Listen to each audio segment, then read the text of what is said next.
Let's talk about the future of war, because it's not being fought with jets or tanks anymore. No, the real battle is a high-stakes corporate throwdown happening right now between two titans of Silicon Valley. You really have to forget everything you think you know about military conflict. The new front line, it's completely digital. And the weapon of choice is code. We're talking about building the literal operating system for war, and the two companies fighting to build it are Palantir and Salesforce. It sounds like a total mismatch, right? I mean, a shadowy intelligence contractor squaring off against the company that helps your office manage its sales leads. But believe me, how this battle plays out, well, it reveals everything about where real power lies in the modern world. So our story really kicks into high gear with one single event. Think of it like a corporate earthquake that just sent shockwaves through the entire defense tech world. And this is the number that changed everything. $5.6 billion. In January of 2026, the US Army handed Salesforce this massive contract. And just like that, the Office software company wasn't just some annoying competitor anymore, it was a mortal threat to Palantir's long-held dominance. Look, this was not just another government deal. This was the Pentagon picking a whole new philosophy for its future. It was Salesforce, the ultimate Silicon Valley insider, planting its flag firmly in territory that Palantir, the ultimate outsider, had pretty much owned for 2 decades. The battle for the military's primary brain was officially on.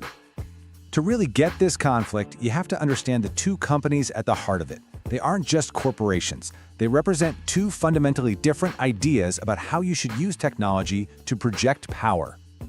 Think of it this way. Palantir is the warrior. Its software is built for the sharp end of the spear. We're talking lethal, tactical, made for the absolute chaos of a battlefield. Salesforce, on the other hand, is the organizer. Its whole reason for being is to bring order to the massive, complicated bureaucracy behind the spear, all the logistics, personnel, and supply chains. And oh boy, has the rivalry gotten personal. Palantir CEO Alex Karp is famously dismissive of his new rival. His point is pretty clear. CRM, or Customer Relationship Management software, is fine for an office, sure, but when actual lives are on the line, you need specialized war-fighting tech. But Salesforce CEO Mark Benioff shot right back after winning that huge Army contract. For him, this isn't just business, it feels like a grudge match. He's positioning Salesforce as the trusted, open alternative to what he basically calls Palantir's creepy, lockdown technology. Palantir has such a unique origin story. It wasn't born in a garage. It was basically born from PayPal's war against Russian fraudsters and then forged in the shadow of 9/11. When all the other venture capitalists ran for the hills, it was the CIA's own investment arm, In-Q-Tel, that gave them their first check. They were literally built for the intelligence world from day one. Okay, so we know the players. Now let's get into the good stuff. Let's look at the weapons. What is the actual technology that these two companies are bringing to this fight? And this table just perfectly illustrates the core difference, right? Palantir's philosophy is sensor to shooter, connecting real-time battlefield data directly to a weapon. Salesforce's is recruit to retire, managing the entire life of a soldier. Totally different data engines, different AI approaches, and fundamentally different missions. Let's break down their secret sauce. So, at the very heart of Palantir's tech is its ontology. What is that? Well, imagine trying to find one Eden sniper in a huge city with just tons of messy, contradictory data. Radio signals, satellite images, social media posts. The ontology is what connects all those dots, turning them into smart objects, so an AI can actually understand the relationships. It's built to bring clarity to chaos for one single lethal decision. Salesforce's strength is totally different. They call it the data fabric. So instead of finding one sniper, imagine trying to supply an army of 50,000 soldiers.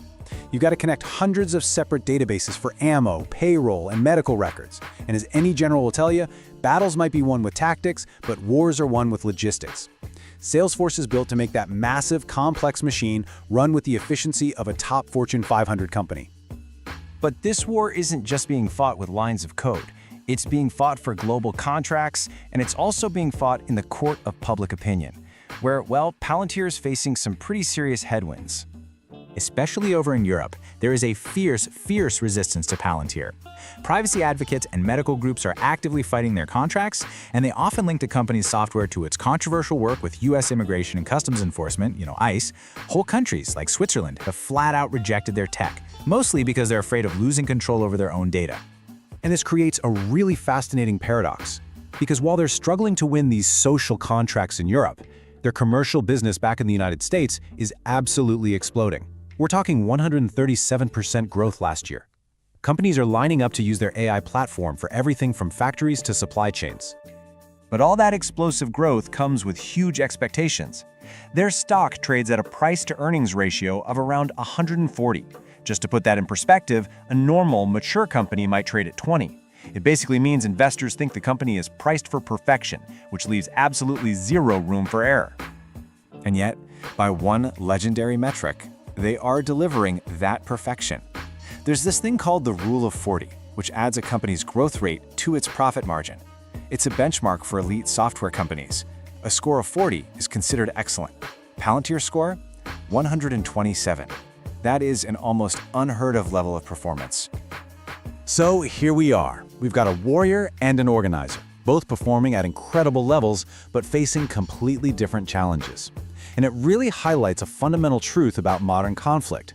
The digital battlefield has two equally important fronts.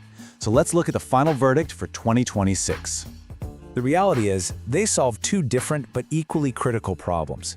If you need to win a tactical firefight, track down a high-value target, and make a life-or-death call in seconds, you use Palantir.